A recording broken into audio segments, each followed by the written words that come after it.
Like, go.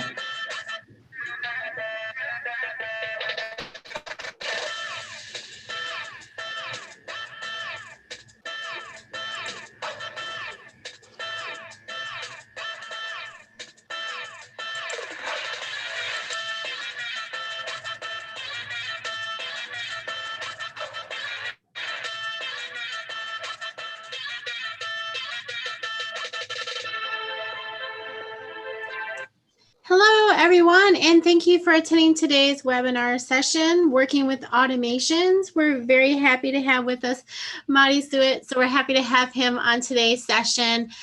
As most of you know, it is being recorded, and these will be posted later to avid.com. Feel free to ask questions. I will try to monitor Soch the best I can to get your questions answered, and go ahead and chime in. Let us know where you're watching us from. I already see we have some people from Argentina in the UK. So welcome. We're glad to have you in today's session. You can also raise your hand if you are following us on Zoom, and I can answer any of your questions that you may have. So with that, I'll go ahead and get us ready here for Madi, who's in our professional services engineering team. And he's going to be covering the automation side. So we're very happy to have Madi. So I'm going to go ahead and hand it over to you, Madi. Hey, what's up? Thanks, Don. I will talking today about how to work with automations.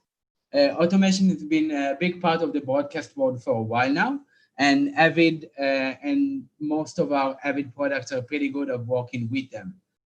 First of all, I wanna thank Yarek about helping me with some of the technical details, and I want to start with talking about what exactly is automation, what does it do, and how our products work with automation. When I'm talking about our product, we're mostly talking about our controllers. So what is automation? Automation basically is a part of many other systems in the broadcast world. What it does, it takes all of those systems, centralize them, and conduct and mediate, and it's like a conductor of every other system that is part of the broadcast world. And we'll see exactly in the later on what systems does it do. It acts like a mediator for the entire world, a helpful tool for the operators, because operators are very busy people and they cannot trigger everything simultaneously. And that's when automation comes in. It helps the operator basically control the rest of the broadcast, basically. So if you need in the same second also activate a microphone, load graphics, load cache videos, and change a camera, an operator cannot do it unless you have like 8 hands. This is where the automation system comes in. It centralizes everything and controls everything at the same time. The way it does it, it has a set actions that it can do. Basically, you program it in a way to tell it, I want in that X of time to do Y action, okay? It has a predetermined set of events. Graphics, for example, most of the time are sub-events that are connected to main events. For example, if you're playing a video, that's your main event, your sub-event is the graphic that will be the credits of the video, or the whoever made the video, or some sort. Some of the times graphics are also main events as well when we're talking about full frames and such, but most of the time in newsroom environment, graphics will be sub-events. There are several types of automations. The big automation systems like Imagine, Pebble Beach, or even Avid Command, or internal Avid tools like TD Control or Maestro Powerwall can also be considered as an automation system. What it does, it helps you sync your newsroom. We know that the news cycle is always happening, it never stops. Sometimes it happens during even the show. So let's say a new story comes in and you load in a new graphic, a new template. You load it into the automation playlist automation knows that something happened, and from there, it sync everything up and you can basically go on. Okay. With automation, you can also basically you can have like less personnel and more automation system. And also it works with automation protocols. You have the VDCP, the CII, and the USC. Each protocol has a different type of usability. For example, the VDCP is more of a video-based protocol. The CII is something that has more graphic functionality. The difference between each protocol is not the complexity of it, but the usability of it. Okay, so for example, when I go to an automation project, the first thing I want to know is what type of automation is it and what type of a protocol does it use, because I need to know what it does. And let's see everything that automation does, and then we can see how we can integrate it with our workflow. So what is an automation system actually do in a part of the broadcast world? It triggered ingest devices. It can trigger several devices simultaneously. It can record several channels at the same time. For example, if we're doing channel branding, right? You don't need one automation system per channel. You can do all of your TV conglomerate network with one automation system, okay? And also one or several productions. An automation system can talk with several actions or several pages across the production. So it can also record the ingest device. We see it a lot in sports, automated playout. It can operate playlist, automatic program switching, integrate with the traffic management system. Just like we talked about the last webinar that I did about a controller, this is a controller for controllers. So it basically is a traffic cop for controllers and devices. So it tells other devices when to operate, how to operate, and basically it makes everything in your newsroom work in harmony. And instantly and at the same time, okay? Also, one of the best things, let's say it helped to trigger backup system and redundancies. Let's say one of your systems had a malfunction, right? And you have a backup system. The automation system is smart enough to know that something happened to the main one, switch to the backup one without having any type of downtime, without having, you have to basically stop your entire production. And also, it triggers different chroma keys setup almost instantly. Let's say if you're moving from one virtual set to another, it's a different set of chroma keys. So that's exactly how we do it. So what we talked about, that when I like to do, when I'm doing an automation production, I first of all ask what type of an automation is it? Because each automation has a different protocol that can do different things. For example, some automation system can only trigger the operator keys, the cue, the take, and the out. It cannot send data to our controller. It cannot change the values of GIs if we're talking about Maestro TX, and it cannot actually create items in Maestro News. So that's something important. Do I need to create a rundown for the automation before, or I create everything in the automation?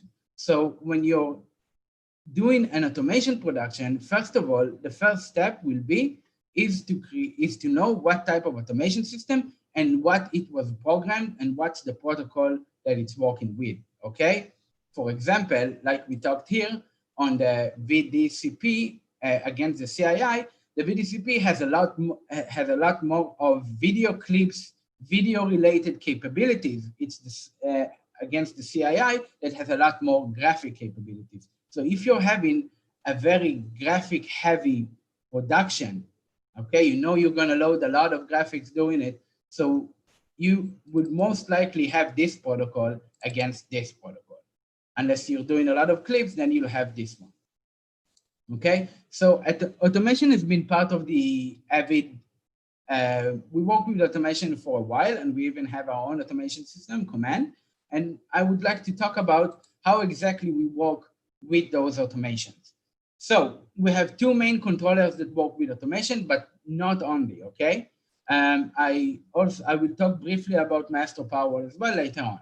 So first of all, we have Maestro News. Maestro News is our newsroom friendly controller, right? You can use iNews with it. You can use basically any newsroom system can integrate into Maestro News, but also Maestro News can integrate with automation systems. Okay, so like I said,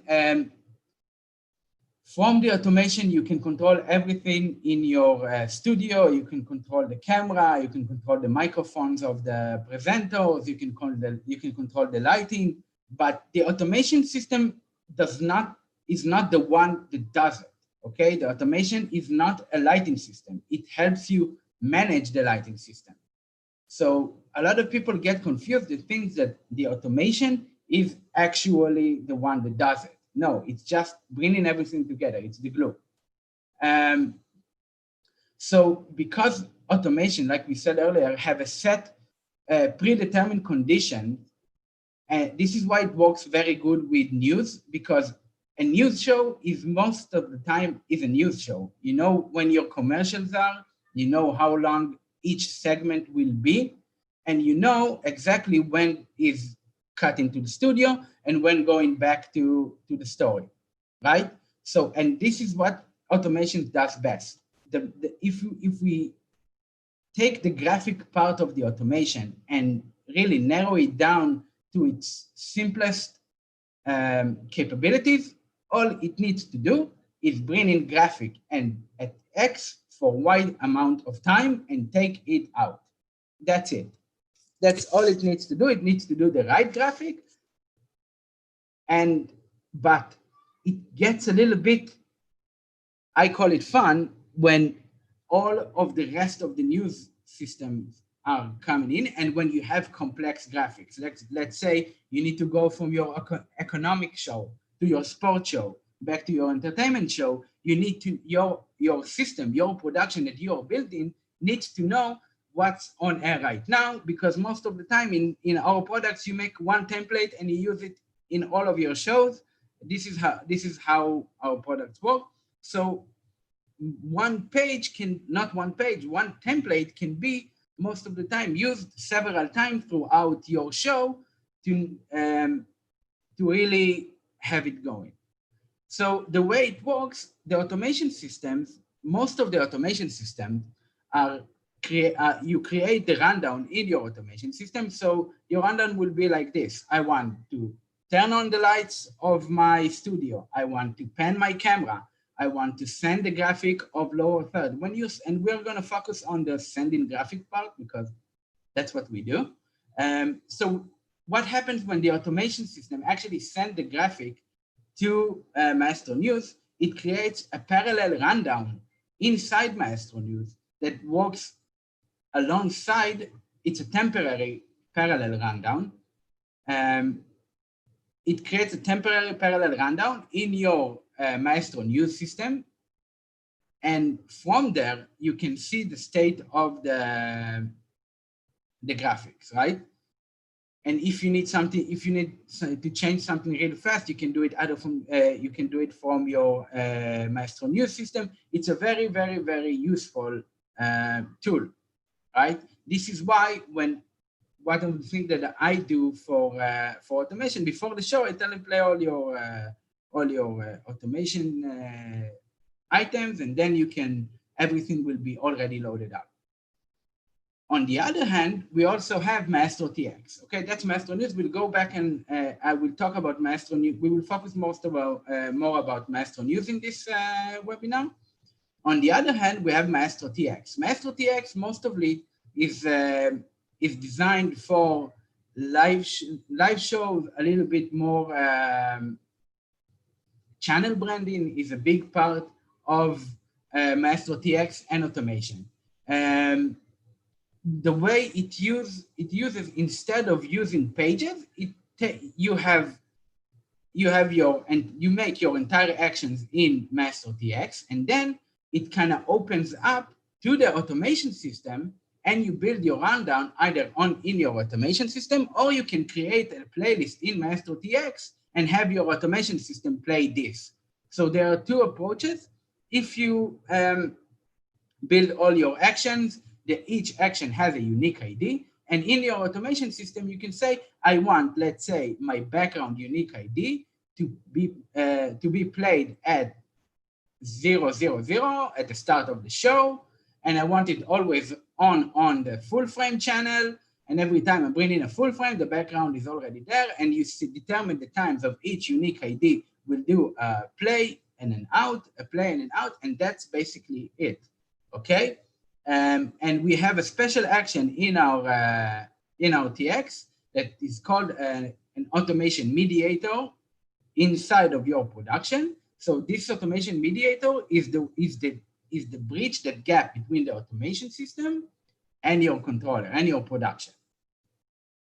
Okay, so I want to talk about a little bit more about Maestro News, because sometimes in Maestro News there are some settings that will help you along with automation. If I want to give you, for example, if you're building a page, most of the time you want to do a one-take page in your automation. That means that it's a page that you only need one take for it to react to whatever condition that is happening. If it's on, go in. If it's not on, go out, okay? And when I'm talking about a parallel rundown, I'm talking about, this is your normal rundown. So it will open a new one, and every graphic item, it's like doing this, okay? This is exactly what the automation system doing. You tell it exactly what channel goes to each page. You put it in your page, okay? In your page settings, if you go here and you do you limit the item count to 1, and then you set up your page, your vSlot, and make everything not clash with each other. Because when we're doing automation pages, one thing we need to make sure is that everything will be self-sustained within our system. So when you're doing a page, you want the page to take care of itself, because there is no preview. There's no one that does the preview. The automation is just take Q, take Q, take Q. There is no operator there that can actually say, oh, wait, something happened during page creation, or I forgot I'm activating the scene again, and then I have a jump on my graphic. That's also something I want to talk about. Activation, scene load, and everything that it's very production specific. Because you can condition your queue. Because what most of the automation system does, it not only take care of the item it's currently playing, it's taking care of the items that are further down the rundown. Okay, for example, if it plays this one, it will queue this, it will prepare this, this, and this. And what happens if all of them are the same scene, okay? If you're playing a scene, let's say you're playing a lower third, and you're preparing this, usually when we prepare scene, we have this item, the activate. When you activate a scene that is already activated, sometimes you will see a jump, okay? Or if you load the scene again, you will most definitely see a jump. So you need to take care of this. Not only that, in your settings, here on your play button, you can see exactly what Maestro is doing every time the automation plays a cue. Okay, so this happens automatically. So most of the time when you're working with automation, I like to first of all try and disable this, because if I will load the scene every time I'm queuing, then I will have jumps and my scenes will reset, because the way we work in Maestro News, we have a lower left, right? We have sometimes several lower lefts that are changing data between them, right? So if I will play from this one to this one, and I have these settings activated, right? So every time the automation will queue a different, because look, it's here under the queue, every time the automation is queuing a different item, then I will be in trouble because my lower third will be resetting every time, okay? So, and also on the take, advance to the next item. This is not really relative when you're talking automation. And then video and video items are also most of the time are being cached through the automation system.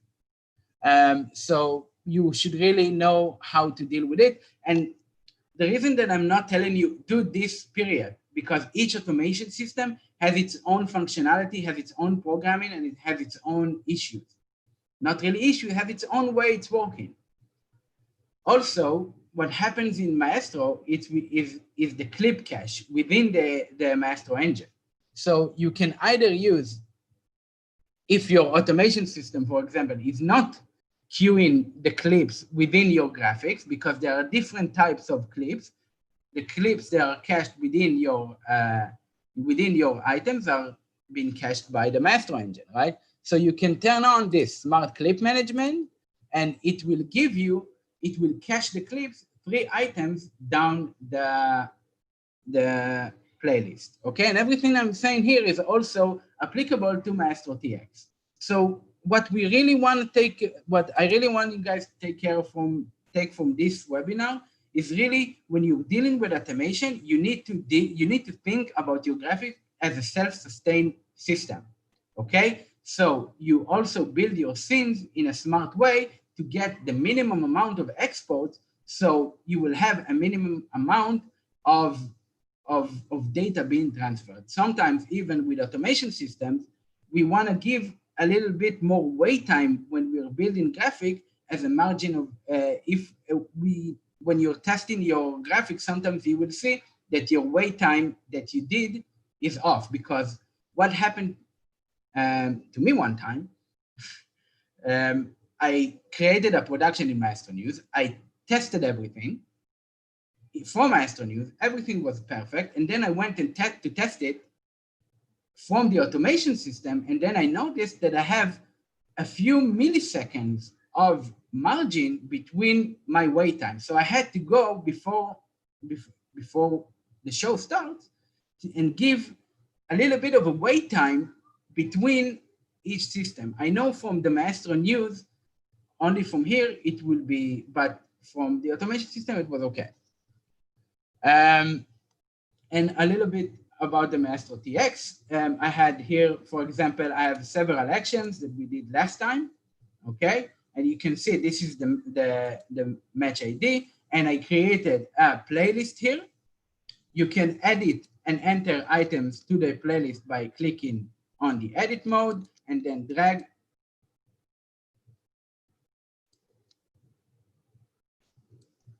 and drop. Okay. Because I played the playlist, I wasn't be able to edit. So if now I will drag and drop, now I have a background.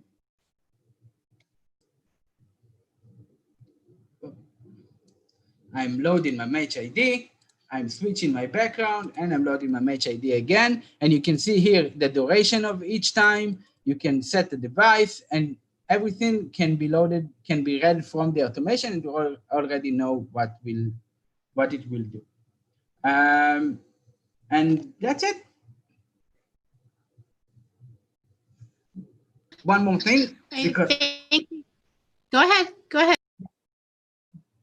The reason I did it, because most of the time when we actually building the controller, we build it most of the times the same way we build it when the operator uses it. What I wanted you guys to take from it is the self-sustain. If you can do the smartest thing that you can with more interconnection, with more functions, that every type of data will be applied to your scene and your controller, that's how you should approach your automation productions. What automation is it? right? What does it do with my graphic? Does it only do a queue? Does it take that? Does it transfer parameters around in my production, or do I need to do it from my controllers and test everything from the automation system itself, not only from the Maestro system? That's it. Thank you, Madi. We did have a question that had come in.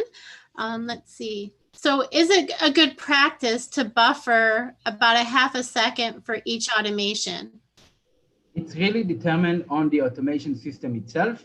You should test it on your automation system. Don't start with a half millisecond buffer. Build it regularly, test it, and see how it goes. But most of the time, half of a millisecond is a good idea. All right, thank you. We'll see some other questions pop in here. We'll give everyone just a second to fill that in. I'll go ahead and bring up our Q&A screen as well. I am monitoring social, so if you have questions on social, we can also try to get those over to Mati to answer. Let's see if we have any more coming in. Another question. Let's see. Are you able to set triggers for your automation, your graphic within your automation? Yes, the triggers, I'm assuming it talks about triggers in Maestro Designer. Everything inside Maestro Designer, all of the system you have within the Maestro Designer still works. Your scenes are the same scenes, it's just being triggered from an automation.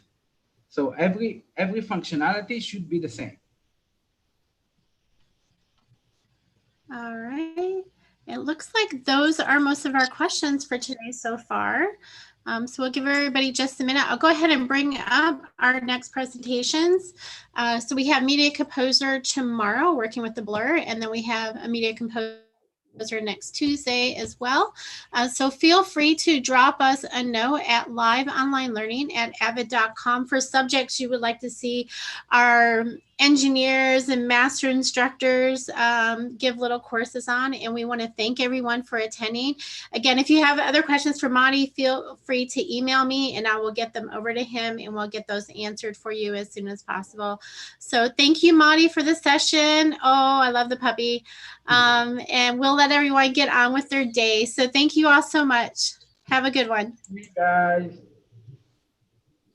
Bye. Bye.